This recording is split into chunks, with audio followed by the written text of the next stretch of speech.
Elisabeth Lévy. 5h-10h, le Grand Matin Sud Radio. Bonjour Elisabeth. Bonjour Cécile, bonjour Patrick. Alors Elisabeth, il y a 15 ans, c'est un anniversaire, les Français disaient non au traité constitutionnel européen. Vous voulez revenir sur cet anniversaire ?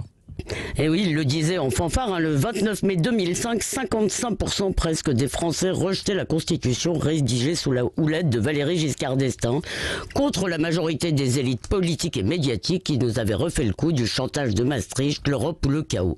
Alors les Français signifiaient ainsi non pas leur rejet global du projet européen, mais leur refus de disparaître comme peuple dans un ensemble supranational, et par la même occasion leur refus de la mondialisation sans régulation, la fameuse concurrence libre et non faussée qui interdit à des États de sauver leurs entreprises et qui est devenu le premier article de la foi européiste. Eh bien, il n'y a pas eu de constitution européenne.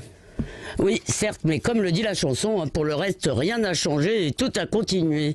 En 2007, le traité de Lisbonne a repris nombre des dispositions du traité constitutionnel, comme par exemple la création d'un poste de président de l'Europe que personne ne connaît d'ailleurs.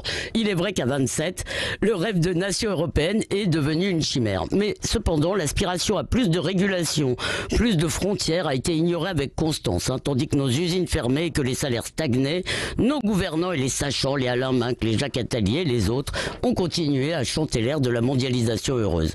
Ta boîte à fermer, mais crée ta start-up, mec, deviens un premier de cordée et pense aux Chinois et aux Indiens qui sont sortis de la pauvreté grâce à toi.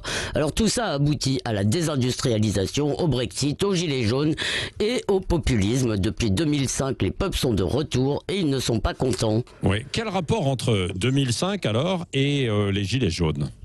Le rapport, le fil rouge, c'est la défiance, le rejet de la démocratie représentative, le divorce entre le peuple et ses élites. Parce que pour celle-ci, le non à la Constitution a été la preuve que les ploucs ne savaient pas ce qui est bon pour eux et qu'il ne fallait pas les laisser décider.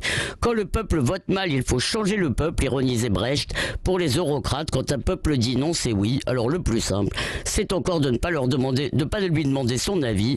Et je vous fiche mon billet qu'il n'y aura plus jamais de référendum sur l'Europe. Merci beaucoup Elisabeth Lévy. On vous retrouve lundi matin, bien entendu. Restez avec nous. Dans un instant, c'est Dany Moreau qui pirate l'info.